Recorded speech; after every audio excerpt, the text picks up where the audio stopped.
Heredero Grimm capítulo 27. Un movimiento inesperado por Yair 72. Tyrion disfrutaba de muchas cosas en la vida, aunque la casa ocupaba un lugar especial en su corazón. Era lógico que lo hiciera, había pocas cosas que pudieran compararse con la emoción de la casa. No fue solo la persecución lo que entusiasmó al asesino, la preparación y el esfuerzo puesto en la casa fueron tan gratificantes como la muerte. Cuanto más tiempo se necesitaba para prepararse, más esfuerzo se ponía en atrapar a la presa, más satisfactoria se volvía la caza en general. Pero lo que hacía que una cacería fuera verdaderamente especial era cuando se hacía por el bien de otra persona. Y Tyrion estaba haciendo exactamente eso, cazando por el bien de su dama, su reina, su diosa. Ella le había confiado la casa de la doncella de primavera, una tarea que expresaba su confianza en él, confianza en que él no la traicionaría. Su majestad había dejado claro en muchas ocasiones que los poderes de las doncellas eran clave para su victoria en esta guerra oculta. Sin embargo, las doncellas eran tan escurridizas como importantes, y Tyrion aún tenía que encontrar pistas concretas sobre el paradero de su presa. Su cacería lo había llevado por todo Remnant, desde Menagerie hasta Solist, y actualmente vio al asesino paseando por las tierras salvajes del este de Sanus. Tyrion no estaba disgustado con este desarrollo, ni mucho menos. El continente de Sanus se había estado transformando en una tierra verdaderamente peligrosa y emocionante últimamente. El aumento de los ataques Grimm a través de su mitad este y las interminables incursiones realizadas por los lobos rojos habían dejado docenas de pueblos y asentamientos completamente abandonados. Tyrion ya había pasado por 3 de esos pueblos, evacuados con tanta prisa que dejaron muchos suministros que el asesino seguramente usaría. Esto tampoco disgustó a Tyrion, de hecho, lo ayudó inmensamente. Todos los Outliers que huían se dirigían a Val en busca de seguridad y refugio de los peligros que los expulsaron de sus hogares, miles de personas normalmente separadas entre sí por muchos kilómetros, ahora todos amontonados en un solo lugar, como corderos al matadero. Tyrion dejó escapar una carcajada ante la idea. Incluso si la doncella de primavera no estuviera entre los refugiados, todavía se divertiría mucho escudriñando a las masas en su búsqueda. Un grito agudo alertó al asesino risueño de la compañía que se acercaba. Lanzó su cabeza hacia el cielo para ver un trío de nunca más a través del dosel del bosque volando sobre él hacia el pueblo al que él mismo había estado caminando. Tyrion sonrió ampliamente y echó a correr tras el Grimm aviar. Tenía que encontrar a la doncella de primavera, era su misión dada por su majestad misma, pero no había visto suficiente emoción desde que llegó de Anima, y el viaje entre masas terrestres había sido aún más aburrido. Sería solo por un momento, solo un rápido vistazo a la gloriosa carnicería, luego se iría. Mientras corría por el camino de tierra, la hermosa cacofonía de la batalla llegó a sus oídos. Se hizo más claro con cada paso que daba. La enorme sonrisa de Tyrion se desvaneció levemente por la confusión al no escuchar los gritos de hombres y mujeres mezclados con los aullidos y rugidos de los Grimm. Los Grimm ya habían masacrado a los aldeanos. Si es así, ¿por qué sonaba como si todavía estuvieran en batalla? De repente, un beolobo solitario salió disparado de la maleza y salió a la carretera frente a Tyrion. La sonrisa del asesino volvió por completo y saltó por los aires con las muñequeras desenvainadas y listas. Con una carcajada alegre, Tyrion se lanzó hacia el Grimm, con la intención de matar a la bestia con gran entusiasmo. Solo que nunca tuvo la oportunidad. Antes de que Tyrion pudiera alcanzar a la criatura, 3 beolobos más saltaron del follaje y apartaron al primer beolobo del camino del asesino. Incapaz de cambiar su trayectoria a mitad del golpe, Tyrion se ajustó para aterrizar con una voltereta inofensiva que terminó con él agachado sobre una rodilla. Tyrion se giró rápidamente para mirar al cuarteto de Grimm, con las muñequeras fuera y una sonrisa que amenazaba con partirle la cara en 2, listo para contrarrestar cualquier ataque que los Grimm pudieran lanzar contra él. La sonrisa de Tyrion se desvaneció al instante. La alegría y la emoción del combate que lo invadía murieron, reemplazadas por un terror frío y desconocido. Sus extremidades comenzaron a temblar, involuntariamente dio un paso hacia atrás, luego otro y otro. Luego se dio la vuelta por completo y corrió, dejando atrás la visión aterradora, antinatural e imposible que acababa de presenciar. Mientras corría con toda la prisa que podía reunir físicamente, una comprensión golpeó a Tyrion. Necesitaba advertir a la reina Salem. Necesitaba advertir a su señora de lo que acababa de ver. Necesitaba advertirle que los Grimm. ¿O cero o qué quieres decir con que los Grimm se estaban matando entre ellos? Preguntó James Ironwood con una mezcla de incredulidad y preocupación. Crow miró al general con una mirada molesta. Quiero decir que los Grimm se estaban matando entre ellos. Repitió con una lentitud condescendiente y luego añadió. ¿Todo ese metal en tu cabeza te impide oír, Jimmy? Eso ganó el ceño fruncido del hombre mayor y un ceño fruncido de desaprobación de la mujer rubia a su lado. En ese momento, Crow recordó cuánto odiaba este trabajo suyo. Por un lado, estaba asegurándose de que esta era de paz continuara sin ser perturbada y que los monstruos que chocaban en la noche nunca volvieran a chocar. Por otro lado, significaba que tenía que asociarse con idiotas testarudos como Ironwood y rígidos como Glinda. Este último lo respetaba hasta cierto punto, el primero no tanto. El cazador había llegado a Beacon a primera hora de la tarde y, después de un rápido control con su sobrina mayor y uno de sus compañeros de equipo, se dirigió directamente a Ozpin. Sabía que debería haber ido directo a Ozpin, pero quería ver a Jan, necesitaba ver cómo estaba ella. Es posible que Raven no quiera tener nada que ver con su hija, pero Crow no estaba dispuesto a ignorar su carne y sangre tan fácilmente como su hermana, especialmente después de perder a Ruby. Este no es el momento para bromas mezquinas, Crow, reprendió Godwitch, trayendo a Crow de vuelta al presente. Lo que el general quiso decir fue, ¿cómo podría ser eso posible? Crow terminó por ella, recibiendo una mirada furiosa por su interrupción. No lo sé, respondió mientras sacaba su petaca para beber. Y, francamente, me preocupa más el porqué que el cómo de todo esto. Crow no ignoraba el peligro que planteaba Salem. Había pasado años de su vida fuera de los reinos y se había familiarizado bien con sus muchas creaciones. No sabía cómo los hacía, nadie lo sabía, pero sabía por qué los hacía. Para matar gente. Solo que ahora parecía que Salem no estaba muy contenta con algunas de sus mascotas y había decidido sacrificar sus filas. Y no solo uno o dos de ellos. De camino a Beacon, Crow había visto a docenas de Grimm peleando entre sí con la misma ferocidad que habrían mostrado si estuvieran peleando contra humanos. Ahora, a pesar de lo que le gustaba creer, Crow era un anciano. Tenía una sobrina de 17 años, era un cazador veterano de innumerables batallas, había visto cosas terribles y evitado que sucedieran cosas peores. Pero de todo lo que había visto en su vida como huntsman, nada se había comparado con la visión de Grimm haciéndose pedazos unos a otros. Y lo peor de todo era que no tenía idea de por qué se habían matado el uno al otro. ¿Cuál fue la razón de ello? ¿Qué tenía que ganar Salem al masacrar sus propias creaciones de una manera tan grisácea? Esa simple incógnita y las innumerables respuestas posibles aterrorizaron al viejo cazador más que cualquier otra cosa. Crow miró a Ozpin. El director tenía los codos apoyados en su escritorio, las manos entrelazadas frente a la cara y los ojos cerrados en profunda reflexión. Ironwood también debe haber visto la expresión, porque cuando habló, estaba dirigida a Ozpin. ¿Tienes alguna idea de lo que esto podría significar, Oz? Preguntó el general a su compañero. No habló, no de inmediato. Más bien, Ozpin se levantó de su asiento y se acercó a la ventana para contemplar la avenida principal de la academia y la ciudad más allá. Se quedó allí, con las manos entrelazadas a la espalda, silencioso como una estatua. Luego habló. Creo que estamos tratando con alguien, o algo, más. Ante esa declaración, 3 pares de ojos se centraron en el director, muy abiertos en estado de shock. Ironwood se apresuró a tratar de ocultar su incredulidad detrás de una expresión pétrea, mientras que Glinda logró canalizar la sorpresa en una ceja levantada. Solo Crow mantuvo su expresión de ojos saltones igual, demasiado indiferente a las opiniones de los demás para cambiarla. Dudaba que pudiera ocultar su sorpresa incluso si lo intentaba. ¿Cómo podría?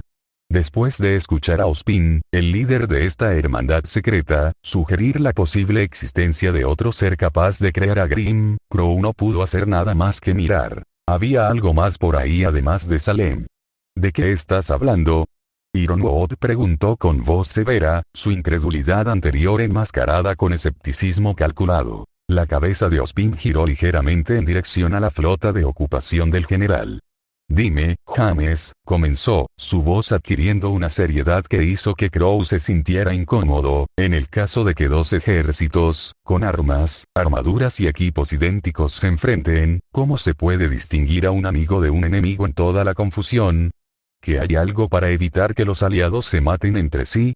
Crow parpadeó, su incredulidad finalmente se desvaneció y fue reemplazada por la confusión de la extraña pregunta. Honestamente, no sabía nada sobre lo que preguntaba Oz, nunca había estado en una pelea en la que fuera imposible distinguir a un amigo de un enemigo. Jimmy parecía tan confundido como Crow, pero respondió a la pregunta de todos modos, después de pensar unos momentos. Hay varias formas de evitar el fuego amigo cuando la línea entre aliado y enemigo es borrosa. Dijo. Los distintivos de llamada y las palabras de desafío se encuentran entre los ejemplos más modernos, sin embargo, si solo el equipo y la armadura de los dos ejércitos son idénticos, entonces simplemente aplicar un emblema a la armadura sería. Las palabras de Ironwood se desvanecieron y su rostro se puso pálido. A Crow todavía le costaba entender de qué estaban hablando los dos directores, al igual que Glinda. Pero a juzgar por la expresión de Jimmy no era nada bueno. Volvió a mirar a Ozpin y descubrió que el director finalmente se había apartado de la ventana y lo miraba directamente a él. Sus ojos eran oscuros y sombríos, sin la habitual despreocupación que tenían normalmente. Crow, comenzó Oz, durante estos conflictos entre Grimm, ¿notaste algo que pudiera separar a los asesinos de los asesinados? ¿Notaste alguna diferencia física entre ellos? Crow se cruzó de brazos y miró al suelo con el ceño fruncido mientras trataba de recordar algo que pudiera responder a la pregunta de su amigo. Durante su vuelo a la academia, había estado demasiado alto para distinguir los detalles de las batallas en el suelo. Entonces recordó cómo casi había sido aplastado desde el cielo por un par de nunca más gigantes en vuelo. Había visto paralizado cómo los dos monstruos volaban por el aire como dos borrachos en un bar, antes de que uno de ellos lograra perforar la placa del cráneo del otro con su pico. Espera, sus cráneos. Sí, lo hice. Crow comenzó. Las marcas en las placas de sus cráneos eran Div. Las palabras de Crow quedaron atrapadas en su garganta cuando escuchó que los engranajes en su cabeza se detenían abruptamente. Levantó la vista del suelo y se encontró con la mirada tranquila de Ozpin con ojos muy abiertos y aterrorizados. El director no hizo ningún movimiento, pero su mirada dijo lo suficiente para que Crow entendiera. ¿Qué? ¿Qué les ha pasado a todos ustedes? Preguntó Glinda, confundida por el repentino silencio de sus compañeros y las caras pálidas que lucían. Ella aún no se había dado cuenta. Era algo comprensible, aunque era una cazadora con mucha experiencia y una fuerza a tener en cuenta, era una maestra. No había pasado años en la naturaleza buscando pistas para ayudar a su causa, ni comandaba vastos ejércitos de máquinas y robots. Enseñó a los niños cómo luchar contra los monstruos en un entorno seguro y controlado. Ni Crow ni Ironwood se giraron para mirar a Glinda, sus ojos estaban pegados a Ozpin mientras regresaba tranquilamente a su asiento, pero le respondieron de todos modos. Facciones, susurró Crow, aún encontrando difícil de creer. Glinda levantó una ceja ante la palabra. ¿Qué vas a? Los Grimm tienen facciones, aclaró Ironwood, su voz hueca. Se quedó boquiabierta, y su propia mirada cayó rápidamente sobre el director de Beacon también, la incredulidad más clara en sus ojos que los hombres a su lado. Ozpin simplemente apoyó los codos en su escritorio y juntó las manos frente a su cara. No, eso no puede ser posible. Es imposible. Glinda exclamó, el pánico se apoderó del instructor de combate normalmente estoico. Salem es el único ser capaz de crear a Grimm, no hay nadie más que pueda. Los Grimm existían mucho antes de que Salem se convirtiera en lo que es ahora, Glinda. Dijo Ozpin, cortando su diatriba como un cuchillo caliente a través de la mantequilla. Ella no fue quien los creó por primera vez, es solo la única que conocemos capaz de crearlos y comandarlos. ¿Qué estás diciendo, Oz? Preguntó Crow, pero ya sabía la respuesta. Estoy diciendo, Crow, que lo que viste ahí afuera podría ser, y muy probablemente lo sea, el comienzo de algo que ninguno de nosotros podría haber anticipado. Sus palabras enviaron escalofríos por la columna vertebral de Crow. Una guerra entre Grimm. Solo escuchar eso hizo que se le revolviera el estómago. Pero no fueron las palabras en sí mismas las que causaron tal reacción en el viejo Huntsman, fue lo que significaban lo que realmente lo atrapó. Había algo más ahí fuera que podía controlar a los Grimm. Algo mayor, y posiblemente más poderoso que la propia Salem. Y finalmente estaba haciendo su movimiento. O diversidad, uno de los rasgos más importantes exclusivos de las criaturas de Grimm fue la asombrosa cantidad de diversidad que prevalecía en la especie. Desde que Overlord descubrió por primera vez su capacidad para crear criaturas a partir de la mezcla de su sangre y las emociones negativas de Dustlings, había ideado muchas razas de Grimm. Cientos de especies creadas por sus propias manos infestaron los lugares salvajes y oscuros de este mundo, siempre hambrientas de sangre y violencia, y cada una diferente en función y capacidad. Pero solo eran las razas exitosas, aquellas que el Overlord había considerado lo suficientemente útiles para existir. En verdad, había 1000 razas más de Grimm, razas que fueron eliminadas por una u otra razón. La mayoría de estas razas habían sido descartadas por el mismo Overlord momentos después de su concepción. Errores y experimentos fallidos. Otros fueron borrados cuando no pudieron seguir el ritmo de su presa en constante adaptación. Habían sido demasiado especializados y se volvieron obsoletos por razas más flexibles de Grimm. Algunos incluso habían sido eliminados por los Dustlings en lugar de un Overlord decepcionado, su propia efectividad los llevó a su extinción. Habían sido algunas de las razas más poderosas del Overlord, grandes y terribles tanto en tamaño como en fuerza, pero eso también los convirtió en objetivos prioritarios para los Dustlings. También eran increíblemente difíciles de convocar, incluso para un ser como el Overlord. Durante milenios, estas grandes razas desaparecieron y Overlord cesó sus intentos de convocar más. Sin embargo, decir que estas grandes razas Grimm se extinguieron sería incorrecto. En verdad, muchas de las grandes razas todavía existían, pero se habían reducido tanto en número que sus presas anteriores las consideraban poco más que mitos. Quizás no quedaron más de 2 o 3 de cada una de las grandes razas supervivientes como máximo, escondiéndose de las criaturas para las que fueron criados para matar. Habían sido fracasos, todos ellos. Pero habían sido los fracasos del Overlord. Habían llevado su marca en sus platos como lo hacen todos los Grimm. Y sin embargo, esos jabalíes en el bosque no habían. Habían llevado una marca extraña en sus frentes. No eran los Grimm del Overlord. No eran los Grimm de Silver. Pertenecían a algo más, algo completamente desconocido para el Overlord, pero entendido por el Overlord.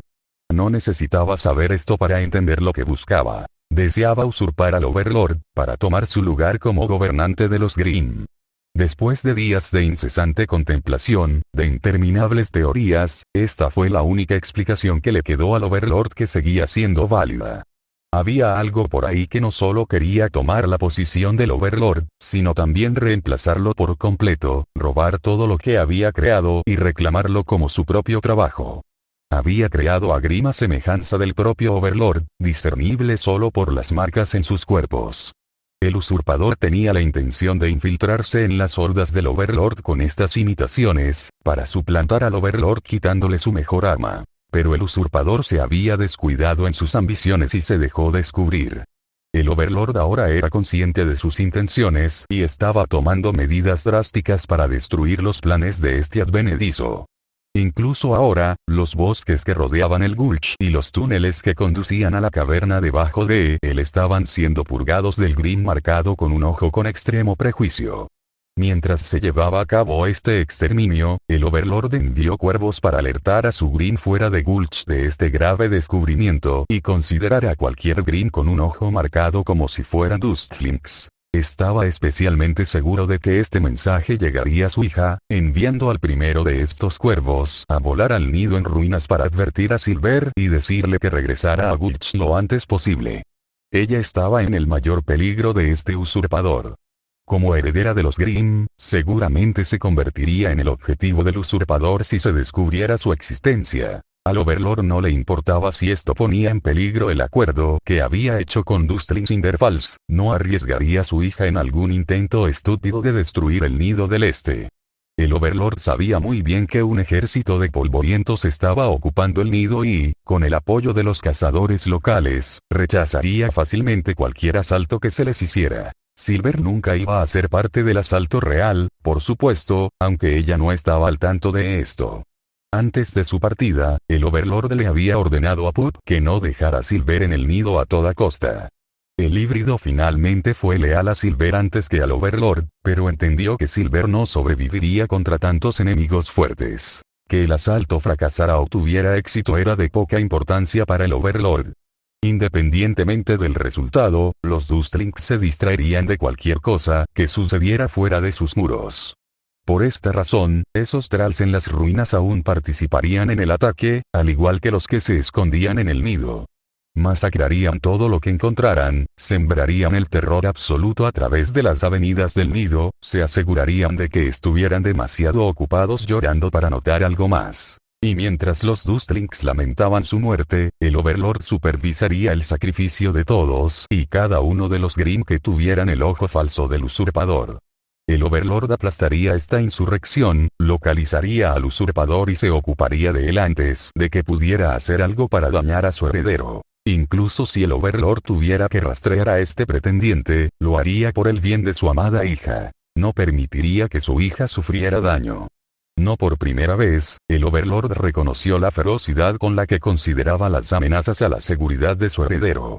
Se había dado cuenta de que esto iba más allá de la simple preservación del futuro de los Grimm hace años, pero sus reacciones ante el bienestar de Silver aún lograron intrigarlo. A pesar de saber que era más que capaz de valerse por sí misma, el Overlord seguía sintiendo un cosquilleo de preocupación en el fondo de su mente cada vez que Silver estaba fuera de Gulcho lejos del Overlord.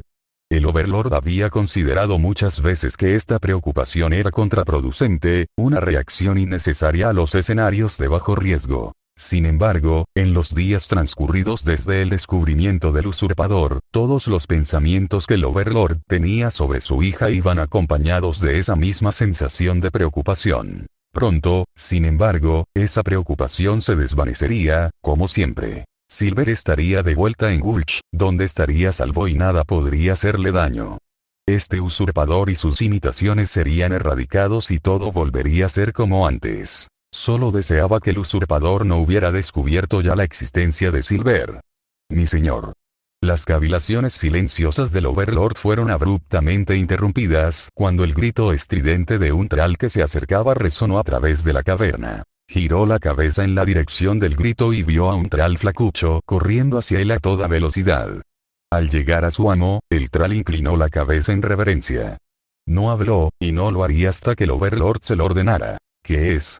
Exigió el Overlord, tomando nota de cómo el cuerpo del Thrall se tensaba y relajaba ante su orden telepática. El Thrall se enderezó. He venido a informarte que hemos recibido noticias del supervisor Flinch en el oeste. Respondió, cada palabra acompañada por el fuerte ruido de sujeción de las piezas de la mandíbula de la máscara chocando entre sí. Ella informa que el perímetro es suficientemente seguro y que espera su inspección. El Señor Supremo estaba confundido. ¿Qué inspección? Entonces recordó su plan anterior al descubrimiento del usurpador. Había enviado a Flinch con varias decenas de Thralls para asegurar un área de preparación viable para futuras incursiones en el oeste después de la caída del Nido del Este. El esclavo debía asegurar una torre de comunicaciones para el estudio y limpiar cualquier nido de Dustling que pudiera estar cerca. El Overlord luego viajaría a la torre de comunicaciones para determinar si estaba lo suficientemente fortificada para sus planes mientras recuperaba a Flinch y sus Thralls personales. Sin embargo, con todo lo que sucedió, el Overlord se había olvidado por completo de su esclava lejana y su misión. Un pensamiento de repente disparó a través de su mente. Flinch estaba al oeste, en el centro del continente. Todos los cuervos que llevaban el mensaje sobre el falso Grimm habían volado hacia el este y el sur, pero no hacia el oeste. Flinch bien podría estar rodeado de enemigos y ni siquiera saberlo. El Overlord estaba a punto de convocar a un cuervo para llevar la advertencia a Flinch cuando se detuvo. El usurpador sabía sobre el Overlord, pero no sabía sobre Silver, un hecho que el Overlord planeaba mantener cierto durante el tiempo que pudiera. Había hecho todo lo posible para infiltrarse en la horda del Overlord. ¿Cuál sería su reacción ante el mismo ser que estaba intentando derrocar viajando hacia el oeste? Su Grimm se concentraría en seguir al Overlord hacia el oeste, posiblemente redirigiendo a cualquier Grimm cerca de Silver y disminuyendo el riesgo de su exposición. El Overlord lo pensó por un momento, sopesó los riesgos y los encontró aceptables. Caminó hacia uno de los muchos túneles que conducían a la superficie, su mente ya buscaba un cuervo más grande para montar su montura. Aterriza dentro de Gulch, le dijo el Overlord al Grimm.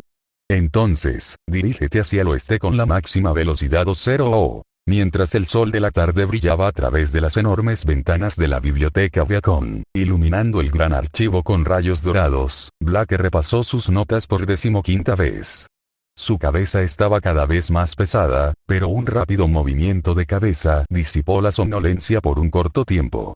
Blake tomó su taza de té para una solución más duradera a su situación, solo para encontrarla vacía. Con el ceño fruncido, se levantó para ir a preparar otra taza, cuando Rojo la detuvo. ¿Te importaría llenar el mío también, ya que estás en eso?, preguntó, levantando su taza de café hacia ella. Ella asintió, claro, y tomó la taza en su mano libre. Blake se dirigió a la mesa de bebidas al final de la biblioteca y comenzó a llenar ambas tazas con sus respectivos contenidos. Pero justo cuando estaba a punto de presionar el botón de recarga en la máquina de café, apareció un pequeño punto rojo justo encima del botón. Blake parpadeó ante el punto, su mente depravada por el sueño no estaba segura de qué hacer con él.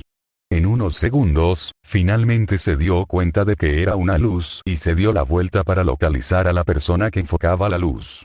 Buscó en el área inmediata al perpetrador, pero solo vio personas ocupándose de sus propios asuntos, leyendo un libro o hablando con amigos. Confundido e incapaz de encontrar al responsable, Blake volvió a llenar la taza de rojo solo para ver que el punto rojo había migrado al resto del panel de control de la máquina. Se movía de un lado a otro en el panel, como si se estuviera burlando de ella, desafiándola a intentar arrebatarlo. Su ceja se torció con molestia. Con el puño cerrado, Blake se giró de nuevo, sus ojos se entrecerraron en busca del culpable para asegurarse de que dejaran de irritarla. Pero como la primera vez, a pesar de su aguda vista, Blake no pudo encontrar al culpable. Con un resoplido, la chica se volvió hacia la máquina de café, donde el burlón punto rojo la saludó una vez más. Había aumentado la velocidad a la que se había estado moviendo a través del panel de control, provocándola aún más. Blake cerró los ojos y ralentizó su respiración en un intento por calmarse, pero el punto no dejaba su mente y por mucho que lo intentaba no podía deshacerse de él. Sus ojos se abrieron y un ceño fruncido cruzó su rostro. Blake golpeó la mesa con las manos antes de darse la vuelta por tercera vez. Esta vez, sin embargo, el punto había hecho lo mismo. Había viajado desde la máquina de café hasta el suelo frente a ella. Se estaba alejando lentamente de ella, todavía burlándose de ella. Una parte de ella le dijo que la estaba incitando, pero a una parte más fuerte de ella no le importaba. Blake fue tras él, cada paso que daba era un intento de pisotear el punto de luz ofensivo. Se movió como una cucaracha por el suelo, lanzándose justo a tiempo para esquivar su pie que descendía y deteniéndose a un pie más o menos por delante de ella. No prestó atención a dónde iba, se concentró únicamente en el punto que estaba tratando de aplastar. Sin darse cuenta, dobló una esquina que conducía entre dos altos estantes de libros donde el punto se detuvo frente a un par de botas. Un par de botas marrones muy familiares que Blake había visto muchas veces desde que llegó a Viacom. Los ojos de Blake se dispararon hacia arriba y se encontraron con los ojos color lila de su pareja, Yang Xiaolong, quien tenía una sonrisa triunfante en su rostro y un puntero láser en la mano. Hola, saludó con una voz cantarina y un movimiento de su mano. Blake parpadeó sorprendido, solo pudo soltar un ¿qué? Antes de que Yang la agarrara del brazo. La sonrisa de Yang se desvaneció de inmediato y con voz seria dijo: tenemos que hablar, antes de sacar a Blake de la biblioteca antes de que el fauno pudiera responder. O0 PPTT. Maldición. Exclamó Rojo, quizás un poco demasiado fuerte. Frotó donde su frente se había encontrado con la madera dura de la mesa con una mueca en su rostro. Le tomó un momento darse cuenta de que se había quedado dormido. Una vez que el dolor disminuyó a un grado tolerable, miró hacia donde Black había estado sentado y luego miró su pergamino para ver que habían pasado 15 minutos desde que ella se fue. ¿Qué le estaba tomando tanto tiempo? ¿Tenía algún problema con la máquina de café o algo así? Fue fácil. Ponga los granos de café en la parte superior, la taza en la parte inferior, presione el botón y listo. No fue ciencia espacial. Rojo se estaba levantando para ir a ver cuál era el problema, cuando el sonido familiar de una taza de café que se colocaba sobre la mesa llegó a sus oídos. Sin mirar, tomó la taza y tomó varios sorbos antes de volver a dejarle y reanudar su investigación. De nada, por cierto. Rojo se congeló por un momento. Reconoció esa voz. Volviéndose hacia el dueño del comentario sarcástico, Rojo vio a un hombre que no había visto desde su tiempo en Signal Academy. Profesor Branwen. El instructor de combate le dirigió una sonrisa torcida. Me alegro de verte, Rojo, dijo, caminando alrededor de la mesa y tomando asiento frente a Rojo. El pistolero marcó su página y dejó el libro que había estado leyendo a un lado y puso toda su atención en el cazador frente a él. ¿Qué estás haciendo aquí? Le preguntó al hombre mayor, curioso por lo que estaba haciendo aquí. El profesor se reclinó en el asiento y llevó sus manos detrás de su cabeza. Estaba en el vecindario y decidí pasarme y ver cómo estaba Jan. Comenzó perezosamente, mirando hacia el techo de la biblioteca mientras hablaba. Imagínese mi sorpresa cuando me dice que es compañera de equipo de la heredera de Schne, un ex miembro de Wittefang y un pistolero de Bakuo. Luego se inclinó hacia adelante en su asiento y clavó a Rojo en una mirada dura, especialmente cuando ella menciona como los eventos recientes hacen que los dos últimos piensen que son los únicos que pueden detener a todos los malos. Rojo encontró la mirada del profesor con una mirada frustrada por esas palabras. Yang no entiende, respondió en voz baja. ¿Crees que eres la única persona en el mundo que quiere respuestas, chico? Crow interrumpió bruscamente. Rojo parpadeó confundido por la pregunta, pero antes de que pudiera formular una respuesta, el cazador volvió a hablar. Pregunta retórica. Por supuesto que no.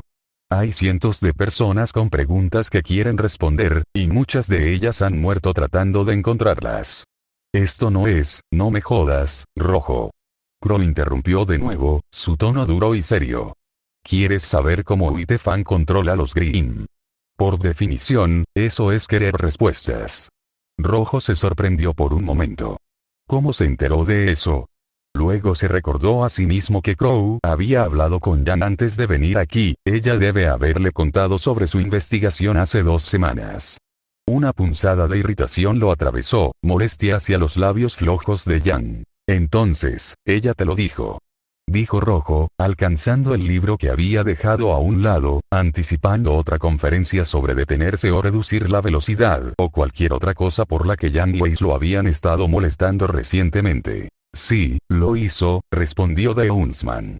Pero a diferencia de Jan, sé lo que realmente estás buscando. La mano de Rojo se congeló. Volvió a mirar a su antiguo profesor con una mezcla de conmoción e ira, una mirada que Crow encontró con una expresión seria que coincidía con el peso de sus palabras. Eres un buen chico, Rojo, dijo Crow en voz baja pero clara. Eres un buen líder y también un mejor tirador. Pudiste ser aceptado en Beacon y pudiste estar cara a cara con Jan por más tiempo que todos los demás en Signal a pesar de no tener semblanza. Pero solo porque puedes actuar ser un cazador no te convierte en uno.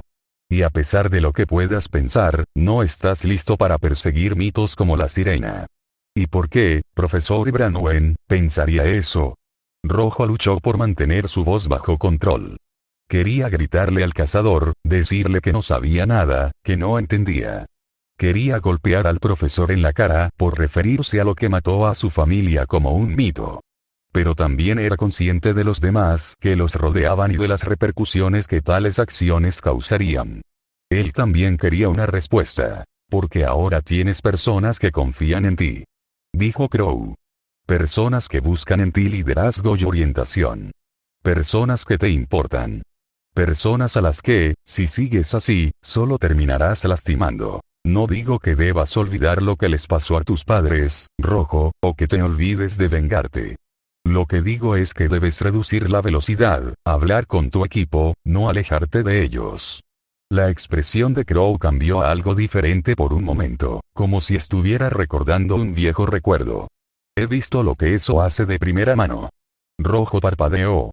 Su ira se disipó, la sorpresa se extendió lentamente por sus rasgos ante la revelación. ¿Tú tienes? Las palabras salieron de su boca antes de que se diera cuenta. El cazador asintió lentamente y se reclinó en su silla. Mi antigua compañera de equipo. Ella, comenzó, luego vaciló antes de continuar. Era muy testaruda. Siempre abordaba un desafío de frente, sin considerar nunca otras opciones para resolver problemas que no eran los suyos. Tampoco le importaba a quien lastimaba en el proceso y, finalmente, destrozó al equipo. Crow estiró el cuello hacia atrás y miró hacia el techo por un momento y luego miró a Rojo con ojos duros. Vas por el mismo camino que ella, Rojo. Pero a diferencia de ella, sé que realmente te preocupas por tus compañeros de equipo, así que déjame dejarte esto lo más claro posible. El cazador se inclinó hacia adelante y miró a Rojo con una mirada. Resplandor áspero y acerado. Si sigues así, perderás a tus amigos y no tendrás que culpar a Siren por ello. Los dos se sentaron en silencio después de eso, la dura mirada de uno se encontró con la mirada sorprendida del otro. Entonces, el profesor Branwen volvió la mirada, rompiendo el trance que se había apoderado de los dos. Se levantó de su asiento y caminó hacia la silla de Rojo. Se detuvo al lado del estudiante todavía sentado, mirando hacia adelante en lugar de encontrarse con la expresión todavía sorprendida de Rojo. Es duro perder una familia, Rojo. Dijo, colocando una mano tranquilizadora en el hombro del chico. Es aún peor perder un segundo. Y luego, el instructor de combate de Signal Academy dejó al líder del equipo Rubí a su suerte. Rojo miró en la dirección por la que se había ido el cazador durante varios minutos antes de volver a la mesa cubierta de libros, notas y manchas de café. Lo miró en silencio, contemplando todo lo que acababa de escuchar. Luego, se puso de pie, agarró su taza de café y salió de la biblioteca. Ocero sabía que no podíamos confiar en estos traidores. Uno de los Witefang gritó mientras arrastraba a un fauno herido dentro de las ruinas de lo que una vez había sido una tienda de autos. Nunca debimos unirnos a ellos. Y nunca debimos unirnos a ti tampoco.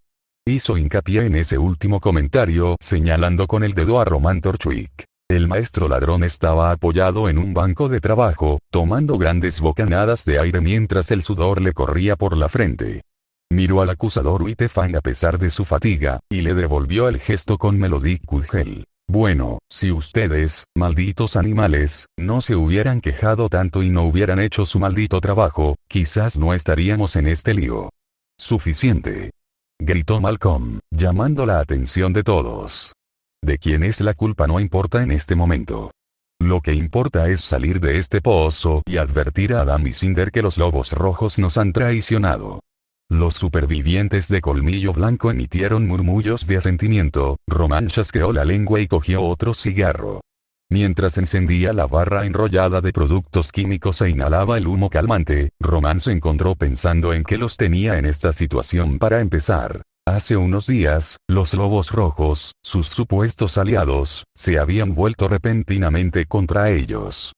No hubo advertencia, en un minuto estaban haciendo lo mismo que de costumbre, al siguiente, los lobos rojos estaban atacando a Colmillo Blanco. La mayoría fueron asesinados o convertidos al lado de los lobos rojos en las primeras horas del golpe, el resto fue perseguido uno por uno. Y después de días de ser perseguido por este laberinto de muerte de ciudad, Roman estaba convencido de que eran los únicos que quedaban. Una docena corriendo de cientos. Las probabilidades no eran buenas, pero la suerte parecía estar de su lado, parecía estar de su lado. En el tiempo que habían estado corriendo, no se habían topado con ninguna patrulla hasta hacía apenas una hora. El tiroteo que siguió redujo su número a Roman, Malcolm y los otros 12 faunos en el taller de automóviles. Aún así, Roman no estaba tan preocupado.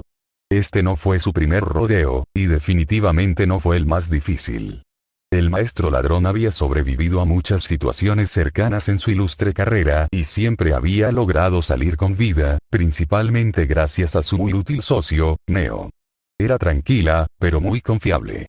Se habían separado en la confusión de la violencia, pero Román no tenía dudas de que ella estaba viva y trabajando actualmente para sacarlo de aquí. Román exhaló el humo por la nariz y miró con desdén a los pocos colmillos blancos que quedaban en Mountain Glen. Todos ellos lucían heridas de un tipo u otro, rasguños y magulladuras en su mayoría, pero algunos eran más serios. Al que habían arrastrado apenas le quedaba parte de la pierna derecha por cortesía de la manada de caza Kokusi que los había emboscado. Malcolm se dirigió a los que estaban lo suficientemente bien como para ponerse de pie y bloquear las ventanas y puertas mientras otros inspeccionaban el resto del interior. El taller mecánico era viejo, pero no estaba vacío, y tenía muchas cosas para bloquear los caminos al interior. El fauno obedeció al teniente de Whitefang sin un solo pío, sus habituales quejas y gemidos ausentes en presencia del superior que empuñaba la motosierra. Se imagina que no se quejan cuando uno de los suyos les dice que hagan algo, pero cuando lo hace, actúan como si acabara de matar a su perro. Malditos animales, se lo merecían, pensó con amargura. Nunca debí haber aceptado este trabajo. En cuanto salgamos de aquí, me dirigiré a Bakuo. No me importa lo que ofrece Cinder, no vale la pena morir por eso. Todos hagan una revisión de munición y un sonido apagado. Malcolm ordenó, sacando a Román de sus pensamientos. Taylor, aquí, quedan 3 revistas. Respondió un colmillo blanco. Alex, lo mismo aquí. Dijo otro. Megan, y solo me queda un clip.